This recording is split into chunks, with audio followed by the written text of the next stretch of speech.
ABC Marketing Saúde. Oferecimento Ebert Comunicação.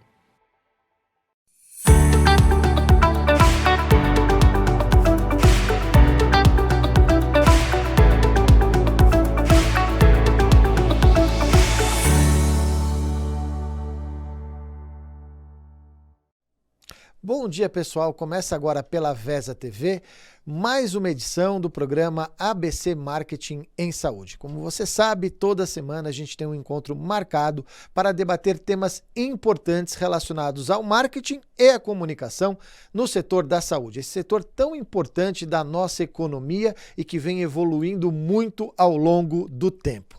E nesta semana nós vamos falar de um tema muito importante: a inteligência artificial e sua revolução no mercado e no marketing, obviamente, dentro do setor da saúde.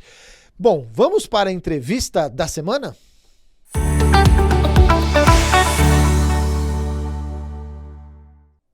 Inteligência artificial e sua revolução no mercado e no marketing.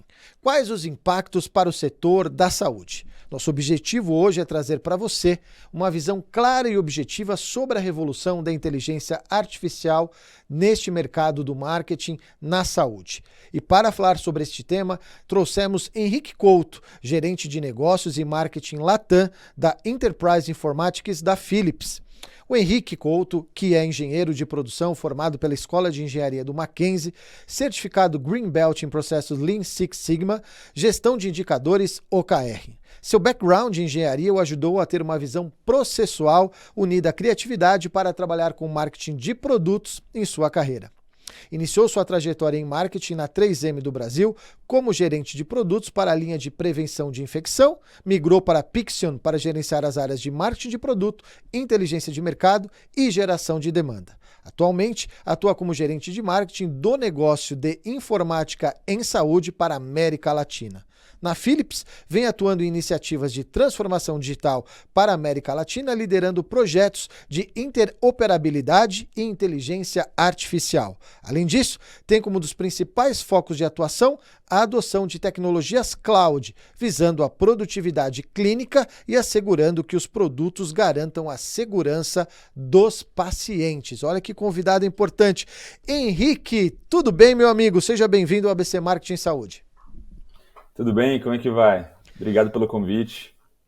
Henrique, a gente tem muita coisa aqui para falar sobre inteligência artificial e como isso muda no mercado, nos produtos, mas antes de a gente iniciar a nossa pauta, eu vou começar fazendo uma pergunta que eu tenho feito para várias pessoas. Inteligência artificial, vilã ou aliada? Aliado. Acho que sem dúvidas é um aliado.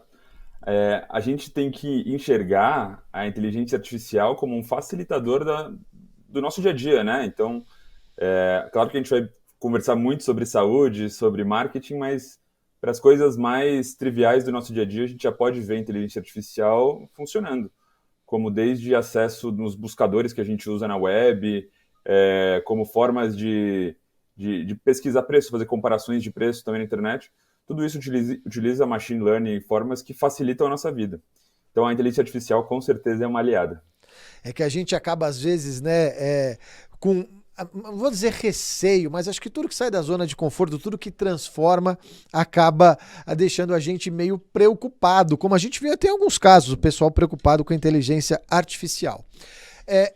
Ô, Henrique, você acha que a própria questão do Covid, antes de a gente entrar no tema, acabou acelerando essa transformação digital nas empresas e até essa adoção da inteligência artificial? Óbvio que isso vinha se desenvolvendo e chegaria talvez onde chegou, mas o momento que nós passamos durante a pandemia do Covid-19 acabou acelerando isso dentro das empresas? Eu acho que sim. O Covid, né, ele acabou sendo um acelerador para muitas etapas, né, que ainda precisariam de muito mais estudo, muito mais desenvolvimento. O que a gente pode dizer é que sim, acelerou e a gente tem colhido bons resultados. A inteligência artificial, por exemplo, ou até mesmo a transformação digital, que se fala muito, talvez não fosse o momento que a gente fosse entrar, a gente teria mais tempo de maturação desse processo, mas o fato de a gente ter que fazer mais com menos recursos, menos disponibilidade, a gente ter que estar sempre à disposição, né, e tudo a todo momento. Isso requer, hoje, banda, né? Eu preciso de internet, eu preciso de qualidade na informação, então eu não posso falar com você sem ter uma qualidade de imagem, uma qualidade de áudio mínima, e tudo isso requer dos dois lados, né? Então não adianta só uma pessoa ter, a outra não ter. Então, tudo isso foi construído como? Baseado em aceleração de alguns processos que hoje, por exemplo, as pessoas pararam de adotar ramal. Eu entrei na Philips e nunca tive um ramal físico, sempre tive um Teams direto e um e-mail que já me conectava com todo mundo, internamente e externamente. Um telefone com internet. Hoje também não se tem mais, né, o que eu falei, telefone na mesa, onde você liga para o ramal. Hoje você usa tudo pelos seus... E tem todos os acessos à geração de contratos pelo telefone, geração de oportunidades, né, no Salesforce, pelos aplicativos. Então, o Covid, infelizmente, e agora felizmente, né, nos acelerou. Eu acho que a gente vai ter que, só agora que as coisas voltaram ao normal, entender muito bem quais são as etapas que a gente vai seguir para não queimar etapas, né? Por exemplo, para a gente não ver a inteligência artificial ou interoperabilidade como vilões, e sim como facilitadores da nossa vida. Na Philips, você que está liderando esses processos de transformação digital, houve uma mudança muito grande nos últimos anos? Houve. Acho que a gente vê mesmo com o trabalho remoto, né? O trabalho remoto veio para ficar. A gente já viu mudanças, por exemplo, diminuição de escritórios, as pessoas trabalhando quase que 100% online, dependendo da função. Então, eu vejo com bons olhos. Eu acho que a interação humana nunca vai deixar de ser importante, mas eu acho que ela tem que ser feita quando relevante, né? Reuniões de definições estratégicas, que aí uma reunião presencial faz sentido. Eu acho que de resto as pessoas têm se adaptado ao trabalho remoto. E a Philips tem feito um excelente trabalho nisso. Ele deu todos os recursos que os times precisavam, se propôs a fazer toda uma campanha de saúde mental também durante todo esse trabalho remoto. Então, eu vejo que a Philips se preparou e ainda hoje tem ajudado muito os times a conviverem, né, com os impactos. E a transformação digital, eu acho que quando uma empresa tem isso como no seu planejamento estratégico, esses passos que a gente teve que dar para se antecipar foram muito naturais, porque muitos dos processos já eram automatizados, muitos dos processos já tinham versões virtuais. Então, o que a gente fez não foi ter que correr para instalar um CRM, correr para instalar um modo de comunicação online. Tudo isso já tinha sido feito, só teve que uma mudança cultural das pessoas se adaptarem a esse momento. Legal. Bom, quando a gente fala em inteligência artificial, principalmente no mercado de marketing e comunicação, logo vem à cabeça o ChatGPT, Midjourney e outras ferramentas, né? Quando a gente fala no segmento da saúde, o que tem funcionado mais aí de inteligência artificial neste segmento e também, obviamente, dentro do marketing na saúde, mas o que você vê de mais relevante acontecendo neste mercado? Um assunto, a inteligência artificial é um assunto que eu gosto muito, né? E acho que para dar um exemplo bem claro, a inteligência artificial ela vem para ser um apoio à decisão clínica. Então, como você mesmo comentou no começo, né? Ele pode ser visto como um vilão ou como um aliado, mas se ele me apoia a tomar uma decisão, me dá mais segurança, é sempre um aliado. E a partir do momento que o médico começar a ver isso como um aliado, né? Ver a inteligência como um aliado, ele só vai usufruir, vai tirar bons frutos dessa parceria, né? Entre a IA e ele. Como assim? Por exemplo, hoje eu tenho algoritmos que me ajudam a identificar nódulos ou achados críticos em imagens, em exames de imagem. Então, por exemplo, um médico, hoje ele tem que abrir uma imagem, ou até para começar, lembra que antes a gente tinha que imprimir os filmes escolhendo contra a luz? Hoje eu tenho tudo digitalizado e eu consigo rodar um algoritmo por trás dessa imagem, que através de milhões de exames anteriores ele consegue identificar um padrão, através de machine learning, e falar, olha, a chance disso aqui ser um nódulo é de 90%.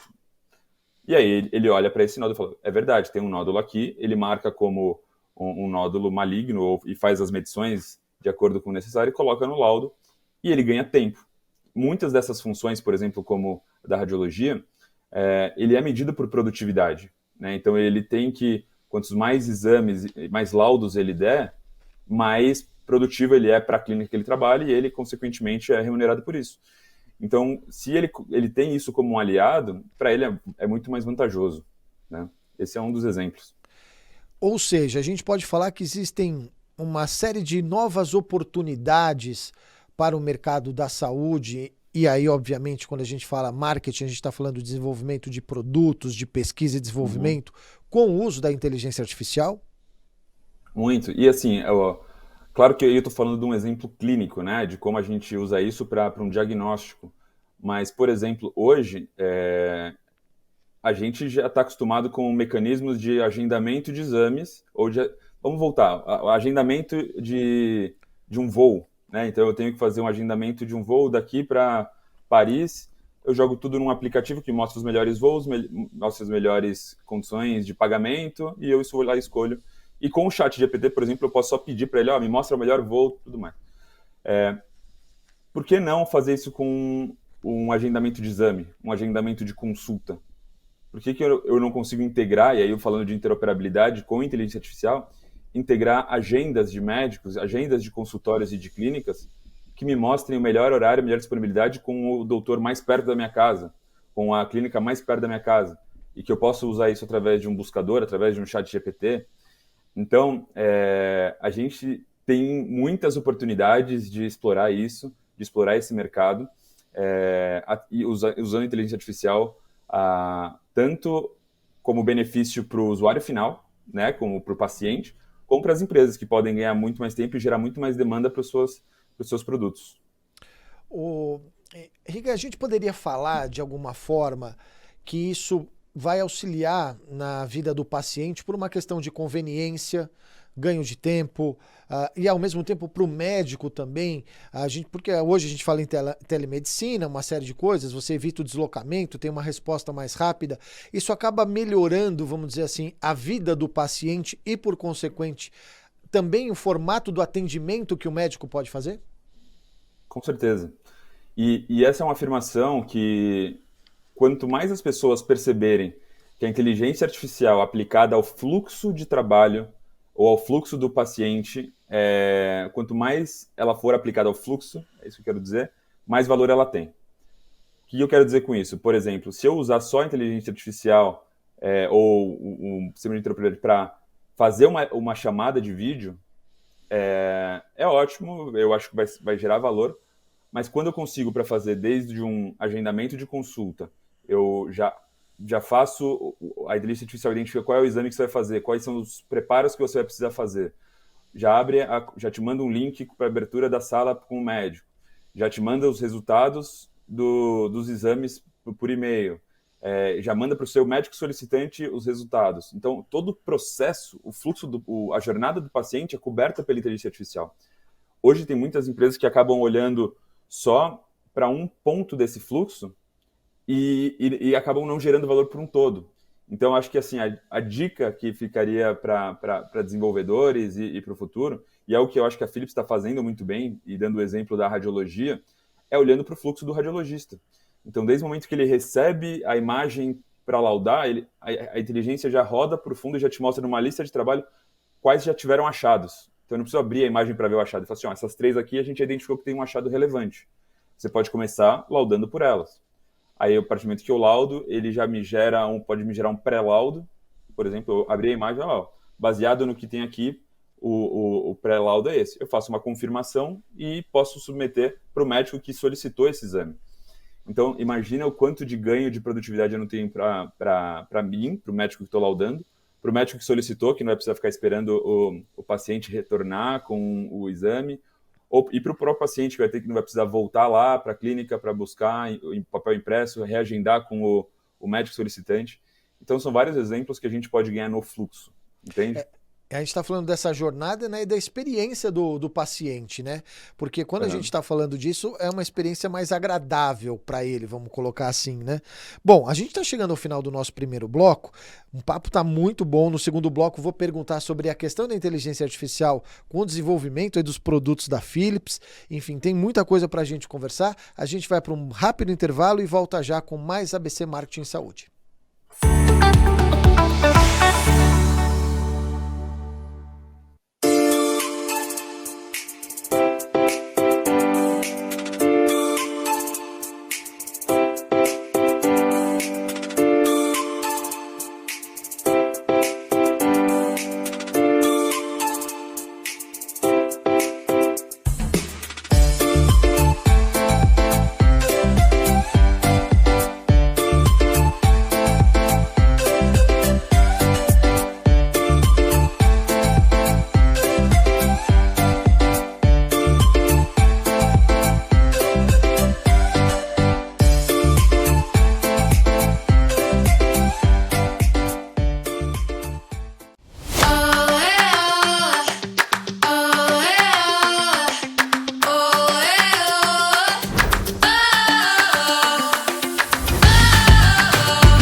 Estamos de volta com o programa ABC Marketing Saúde aqui pela Vesa TV.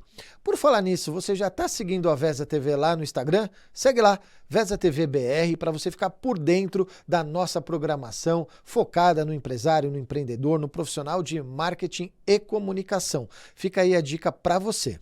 Bom, vamos continuar o nosso papo com o Henrique Couto, que é o gerente de negócios e marketing Latam da Enterprise Informatics da Philips. Henrique, a gente falou bastante ali sobre a questão da inteligência artificial, mas agora eu preciso te perguntar, até porque a Philips é, né, uma marca, acho que mais centenária, a gente conhece, a Philips está sempre presente no nosso dia a dia, né? Eu lembro das TVs Philips, era uma grande marca icônica, né? E quando a gente fala do setor da saúde, tem muita gente que não sabe, mas a Philips tem uma atuação gigantesca dentro do setor da saúde. O que a inteligência artificial tem impactado no desenvolvimento de produtos? Há uma mudança nisso? Total. Hoje, dentro dos nossos drivers, né, de desenvolvimento de produtos, a gente tem que levar em consideração sempre alguns pontos, né, como se fossem grandes pilares para os nossos desenvolvimentos. Um deles é a interoperabilidade, ou seja, eu preciso conversar com outros produtos. E eu preciso conversar de maneira padronizada. Então, é o que a gente vem chamando de Open Health, né? Então, todos os produtos Philips, eles nascem com esse viés e com esse foco para o mercado. Para eu facilitar a vida do usuário que está na ponta, a se conectar. Então, eu não quero Philips exclusivamente conversando com Philips. Eu quero que a Philips provenha o melhor serviço para o hospital, para o meu cliente, de maneira integrada. Então, interoperabilidade é um grande pilar e a inteligência artificial tem se tornado um grande pilar. Porque é o que eu disse, a inteligência artificial ela ganha produtividade e ela consegue gerar benefícios para o paciente, né? Não só para o meu cliente, que é o hospital, mas para o paciente, que geram muito mais valor para toda a cadeia. Então, interoperabilidade e inteligência artificial são dois fatores críticos, né? A gente tem vários produtos, né, desde produtos softwares, né, a gente trabalha muito com a área de software, principalmente eu na área de informática e saúde, mas tanto na parte de equipamentos. Então, eu tenho ressonâncias e tomografias com inteligência artificial embarcada, para justamente eu poder capturar melhor imagem mais rápido, de maneira mais rápida, e com isso gerar mais produtividade e otimização de processos para os médicos radiologistas, para a instituição, eu poder utilizar menos o tempo da sala, né, justamente para poder conseguir atender mais pacientes. Então, eu consigo, a partir da inteligência artificial, acumular dados de pacientes, né, sempre seguindo as normas da LGPD, e com isso eu gero um data lake, né, absurdo de informações que eu posso usar para estudos, para desenvolvimento de novos produtos. Então, tudo que a Philips tem desenvolvido, tem gerado no nosso roadmap, tem esses dois pilares como fundamentais para a criação desses produtos. Até porque quando a gente fala em saúde, o que a gente tem visto, principalmente inclusive nos eventos, nas feiras, o foco das empresas na área de tecnologia, de pesquisa, de desenvolvimento, quer dizer, cada vez mais tecnologia embarcada. E aí, como você falou, essa questão da própria inteligência artificial, que ajuda nessa questão da performance, da melhora da jornada, da experiência do paciente. E você falou a respeito da questão da LGPD, e eu queria chegar num ponto antes. Tudo isso que o produto ali, e essa melhora, transforma tudo isso em muitos dados. De fato é isso? O próprio paciente começa a ter mais dados e o médico também para tomar as decisões clínicas de tratamento. A gente passa a ter de fato mais dados e até com a própria inteligência artificial correlacionando com outros casos já existentes.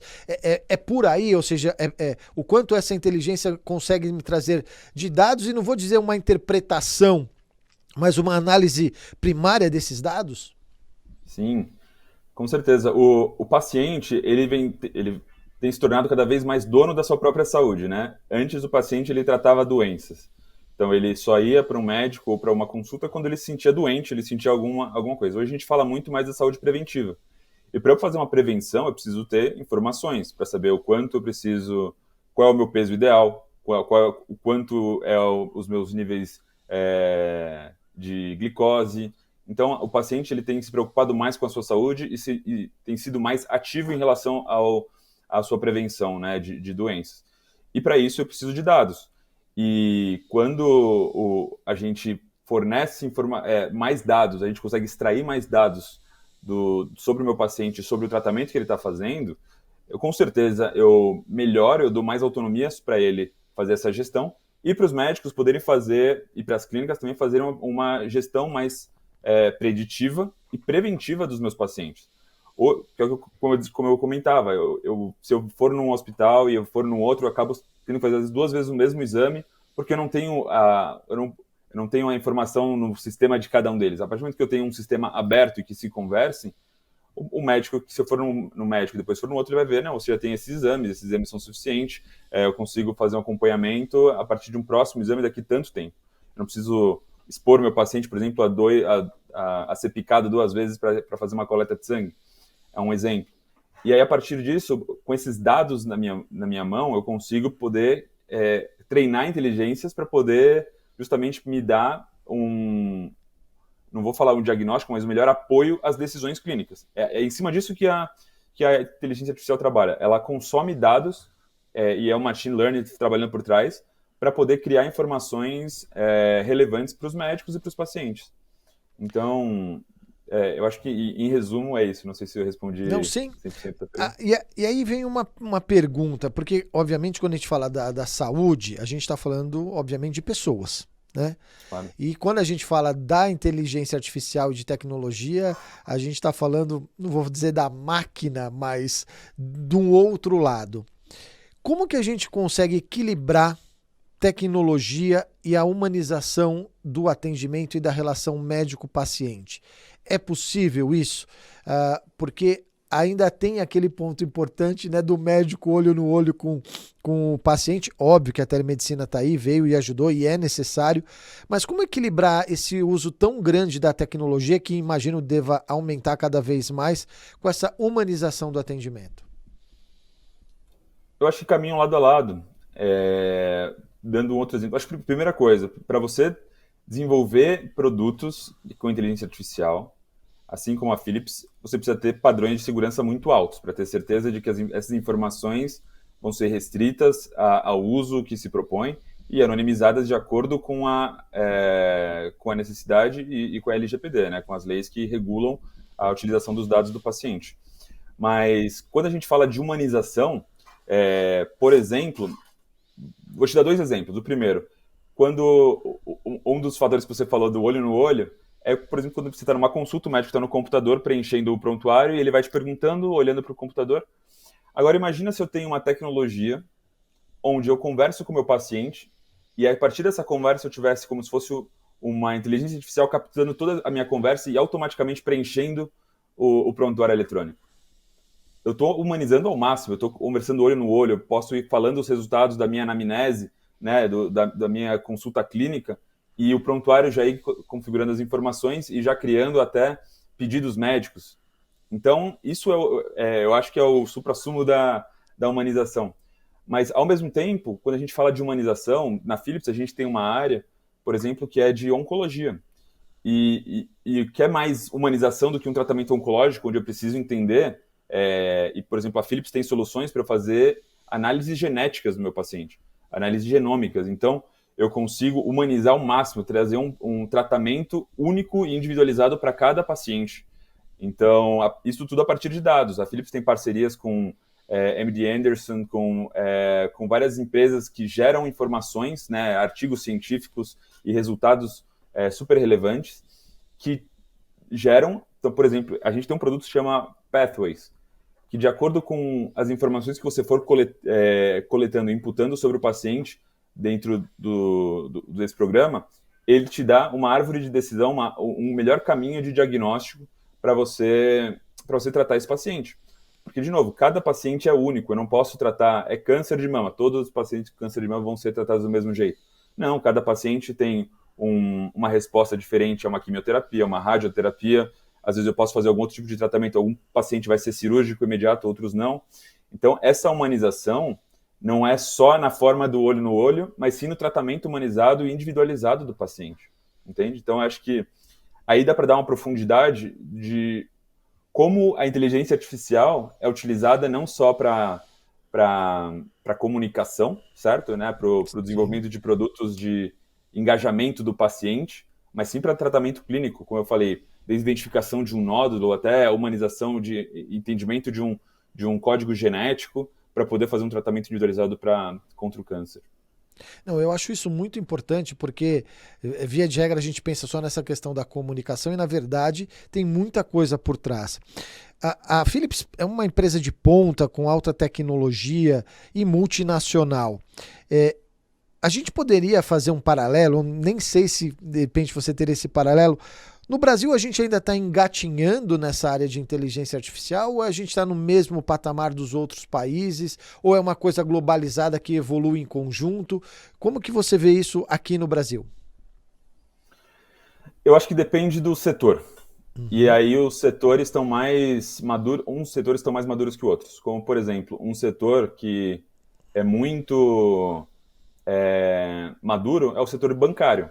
Então, a gente já fala de Open Bank há muito tempo, a gente já vê várias inteligências artificiais rodando, como uma BIA do Bradesco, né? A gente já tem contato para conversar e ter soluções sem nem interação com humano, às vezes, do outro lado, né? Então, falando dos chatbots e tudo mais. Então, esse setor é um setor que despontou e está falando de interoperabilidade, de inteligência artificial há muito tempo. E no Brasil...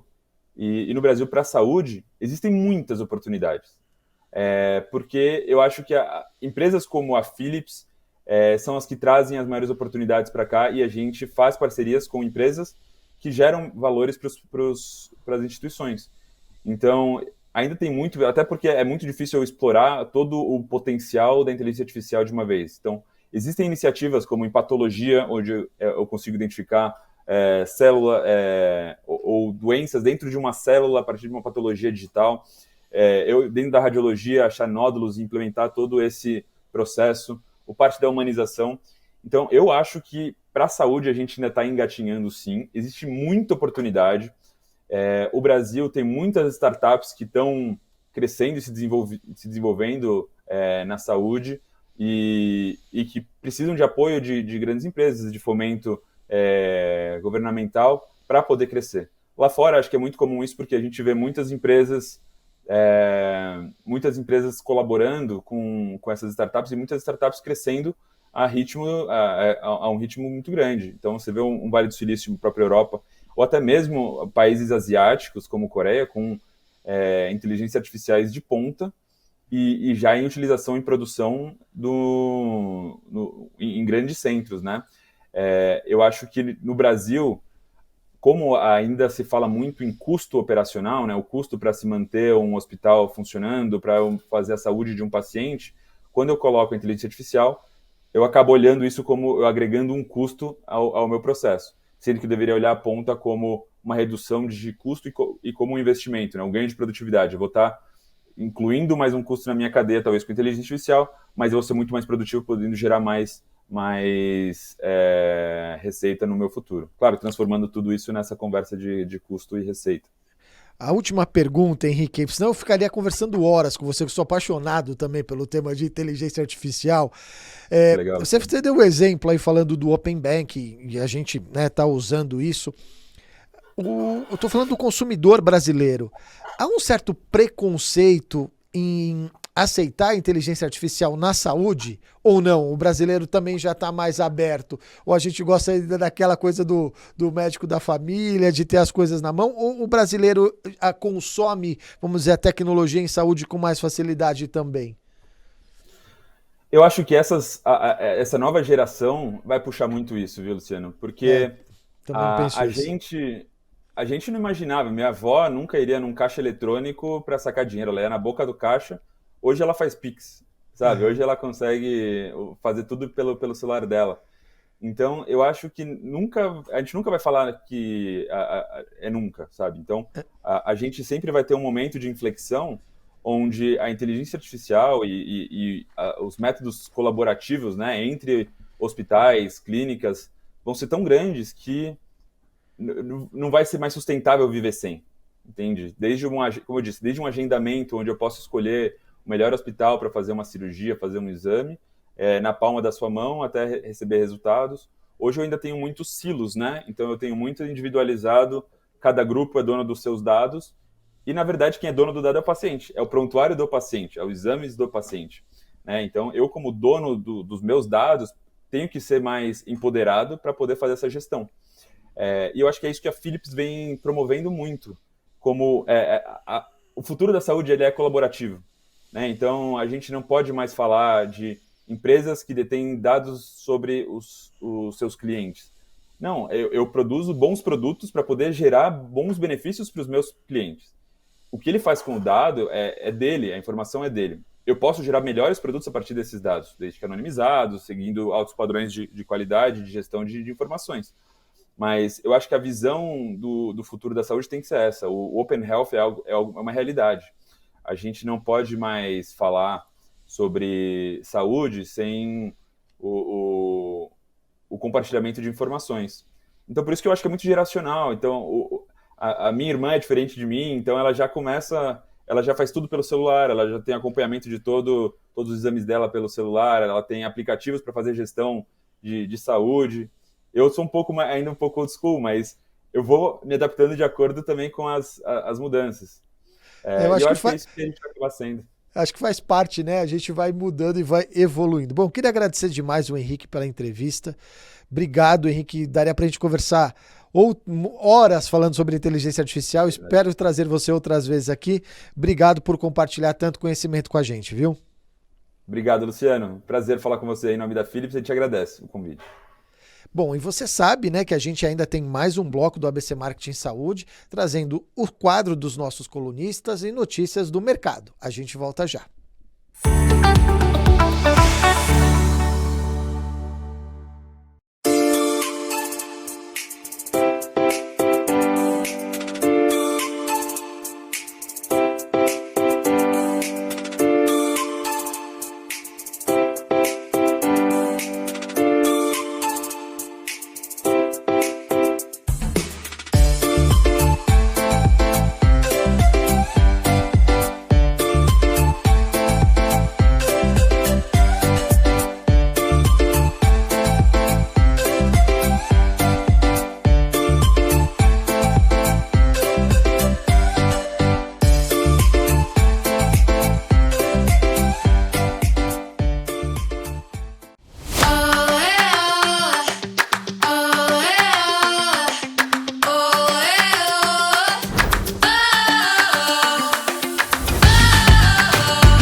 estamos de volta com o programa ABC Marketing Saúde. Como você sabe, neste último bloco a gente traz quadros dos nossos colunistas, as notícias do mercado. Então, sem delongas, vamos para o quadro Comunicação na Saúde. ABC Marketing Saúde. Oferecimento Ebert Comunicação. Olá pessoal, eu sou Milena Berno, diretora de marketing da Ebert Comunicação, e hoje eu estou aqui para falar um pouquinho sobre marketing digital. Eu gostaria de falar um pouquinho sobre a questão de redes sociais, né? Quais os tipos de postagem que nós podemos fazer nas redes sociais? Muitas vezes, quando uma empresa chega para uma agência, ela entende que ela precisa criar, né? Desenvolver conteúdos para postar nas redes sociais, mas ela não entende muito bem. Ela ouve falar de Reels, ela ouve falar de Stories, ela ouve falar de Feed, né? Então ela não entende muito bem o tipo de conteúdo, para quem vai, para que serve, né? E o papel da agência é orientar o cliente que tipo de conteúdo postar em qual mídia, né?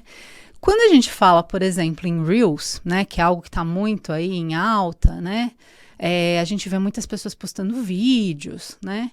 O Reels, ele atinge um público que ainda não tem conhecimento da empresa. Então, a gente chama de público frio, né? Então, ali a gente cria conteúdos que vão atingir um público que ainda não nos conhece. Então, nós criamos ali conteúdos ricos, a gente cria conteúdos que vão falar de forma mais abrangente com as pessoas e vão criar ali uma curiosidade, uma afinidade para que esse público que não nos conhece, que não conhece a empresa, venha ter a curiosidade de visitar ali o perfil e, se ali encontrar conteúdos que gerem interesse, ele começa a seguir a página. Então, ali o Reels funciona para um público frio. O feed funciona para um público que já segue a página, né? São os nossos seguidores. Então, ali a gente já se comunica com aquele pessoal que já conhece a empresa, né? Que tem interesse no conteúdo da empresa. Então, ali a gente posta falando para um público que já nos conhece. Então, a gente já sabe o que esse público, né, ele tem interesse, né, de estar vendo, de estar consumindo, né, de conteúdo. Obviamente que quando a gente fala em redes sociais, ninguém entra em rede social para comprar nada, né? As pessoas entram na rede social para se distrair, para se relacionar, né? Então, quando a gente fala de redes sociais para empresa, a gente tem que tomar um certo cuidado com o conteúdo que a gente coloca, principalmente no nosso feed, né? Se nós somos, por exemplo, uma empresa que fabrica um tipo de produto, a gente vai postar ali só produto, né? Será que o nosso público está entrando ali só para ver produto? Pode ser que sim. Mas, na maioria das vezes, ele vai olhar o nosso feed para ver algo relacionado àquele produto. Então, a gente gera um tema, a gente gera um conteúdo que envolva o produto, né, ou serviço, porém, que seja algo interessante, né, para quem vai ver, para quem vai ler, para quem vai consumir, seja um carrossel, né, o carrossel que são aquelas imagens que a gente vai passando, né, que ali você pode ter até 10 imagens, de repente você pode ter ali 10 dicas que envolvam o seu serviço, né, ou que envolvam o seu produto, né, e que vão ter, que vai fazer sentido para quem está ali te seguindo. Então, o feed ele fica fixo. Então, é interessante que ali tenha conteúdos que realmente gerem valor. O Stories já é aquele conteúdo mais rápido, ele fica ali 24 horas apenas. Só que o Stories, ele é direcionado para um público que já é teu fã, já é fã da empresa. Então, ele segue a empresa, ele curte os conteúdos da empresa, ele quer saber sobre bastidores da empresa. Então, o Stories é muito legal quando você faz vídeos curtos de bastidores, você faz vídeos curtos de eventos que de repente, a sua empresa esteja participando, né? Aquele conteúdo mais do dia a dia, né? Aquele conteúdo para quem te acompanha bem de perto. Então, é importante, quando a gente fala em estratégia de redes sociais, que a gente entenda, né? Então, por exemplo, definimos um objetivo que nós queremos crescer nas redes sociais, né? Nós queremos ter mais seguidores. Então, como que a gente define essa estratégia? Nós vamos definir que nós vamos criar 40% de conteúdo para feed, para stories e 60% de conteúdo para quem ainda não nos conhece. Então, a gente vai publicar ali 60% dos nossos conteúdos no Reels, com conteúdo que gere valor para quem não nos conhece. Então, a gente gera um conteúdo, né? A gente cria uma afinidade com esse público que não nos conhece, porém, que vai querer nos seguir. E 40% para manter aquela audiência, né? Aquela audiência que já está com você, que já é fiel a você, né? Que você precisa estar sempre, né? Ter uma frequência, né? De posts, de publicação. E isso é um outro tema super importante. Muitas empresas chegam para a gente e perguntam quantos posts eu devo fazer por semana? 3, 4, todos os dias? Então, nós precisamos ter uma frequência de postagens. É super importante ter uma frequência de postagens. Seja 2, seja 3 posts por semana, tanto no feed quanto no Stories ou Reels. Porém, cada tipo de conteúdo, as redes sociais entregam para um público diferente. Então, por exemplo, se de repente eu vou abordar um tipo de assunto, mesmo sendo a mesma empresa, mas eu vou abordar um tipo de assunto. O Instagram ele vai fazer uma entrega, o Instagram, o Facebook, ele vai fazer uma entrega para um tipo de pessoa que ele entende que gosta daquele assunto. E se na mesma semana eu faço um outro tipo de conteúdo, ele vai entregar para outro tipo de pessoa. Ou seja, vai ficar muito distante a frequência que o meu público vai ver os meus posts, né? Então, é importante que a gente mantenha uma frequência de pelo menos duas postagens. Duas postagens, quando eu falo de conteúdos diferentes, não, eu quero que a mesma pessoa veja o meu conteúdo 2 vezes, né? E como é que eu consigo isso? Organicamente, muitas vezes é difícil, né? A não ser que você faça muito conteúdo todos os dias, né? O que é também um pouco cansativo, né? É chato quando você está ali rolando ali o feed, por exemplo, do Instagram, e você vê um post da empresa, você vê o segundo post da empresa, você vê o terceiro post da empresa, é uma coisa um pouco maçante. Então, a gente tem que tomar um cuidado também para não cair do outro lado, né? Nem ser 8, nem 80. Mas é importante que a gente tenha a frequência de aparecer pelo menos 2 vezes para cada pessoa na minha audiência. E como que eu faço isso? Através dos impulsionamentos, tá? Ou de anúncios pagos na Meta. Então, é importante a gente ter uma estratégia. Sempre focado num objetivo da empresa, se é ter mais seguidores, se é gerar um engajamento maior com a marca, com as publicações. Então, é importante ter essa estratégia, que é feita lá no planejamento de marketing, né? Lá no começo da conversa com o cliente. Então, é importante definir esse objetivo até para que a agência possa entregar um resultado atendendo a expectativa do cliente. Tá ok? Então, esse aqui foi o nosso conteúdo de hoje. Se você gostou, deixa seu like. Se esse conteúdo faz sentido para você, se você já usa essa estratégia, comenta aqui, deixa sua pergunta, né? Deixa seu comentário e vamos trocar ideias sobre conteúdo de marketing, né? Se você é agência, que tipo de conteúdo que você tem utilizado para os seus clientes, comenta aí. Se você é uma clínica, é um hospital ou atua na área da saúde, você já pensou sobre essa estratégia? Você já pensou em como se comunicar com seus clientes, com seus pacientes? Então deixa aí o seu comentário, tá bom?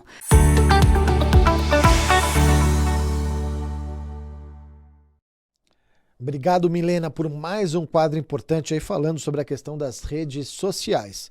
Bom, pessoal, vamos para o giro de notícias?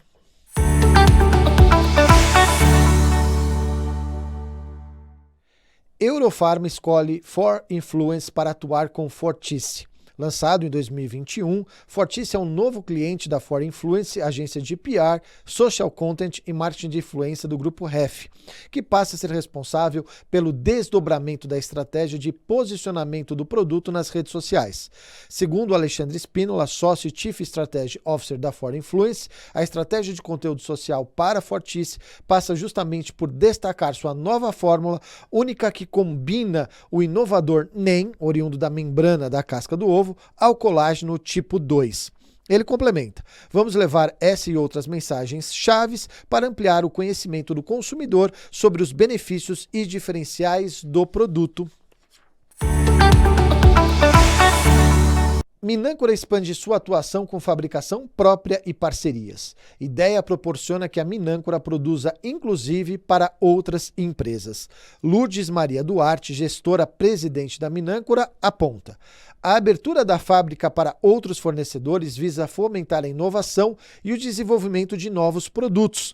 Profissionais da área terão a oportunidade de utilizar a estrutura e os padrões de qualidade da Minâncora para criar cosméticos que atendam às necessidades dos consumidores, mantendo os altos padrões de excelência e segurança.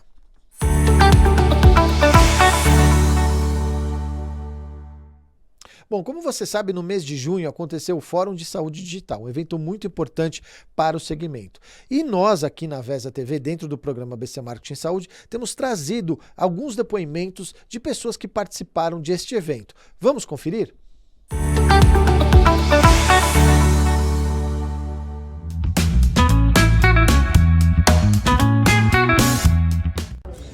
Sou Guilherme Rabelo, Head de Inovação do Instituto do Coração, e nós falamos sobre o painel de Open Health e interoperabilidade de dados na saúde. Esse é um assunto muito importante hoje porque a gente gera muita informação para os pacientes, a saúde gera uma quantidade enorme de dados, hoje que até ultrapassa o setor financeiro.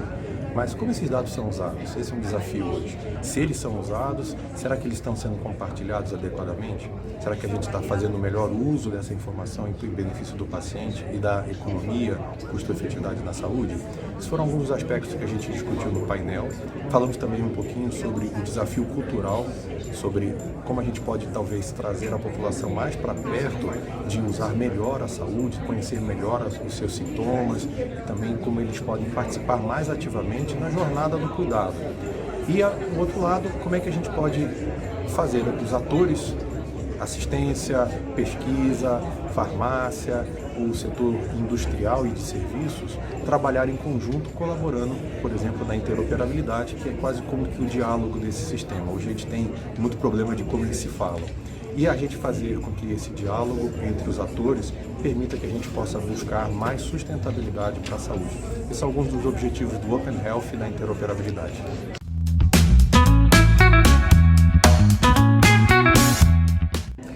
O marketing é fundamental, porque a gente tem que se comunicar muito bem e a gente colocar os assuntos dentro do contexto que o público entenda. A questão seria, por exemplo, a gente conscientizar melhor a população sobre benefícios de prevenção, sobre como a gente poderia utilizar melhor os nossos dados junto a médicos, hospitais, se a gente está pedindo as informações certas, se a gente talvez entende as informações que são colocadas numa linguagem que seja mais traduzível para a gente. Então, a parte de marketing envolve muito você mudar a cultura e a percepção das pessoas, da sociedade. E isso envolve a gente, talvez, desmistificar certos assuntos. Esses assuntos precisam ser, então, melhor esclarecidos. E isso é uma ruptura, é uma disrupção, por assim dizer, no modo como a gente informa e educa a saúde. Talvez esse seja um grande desafio para o marketing voltado para a área de saúde.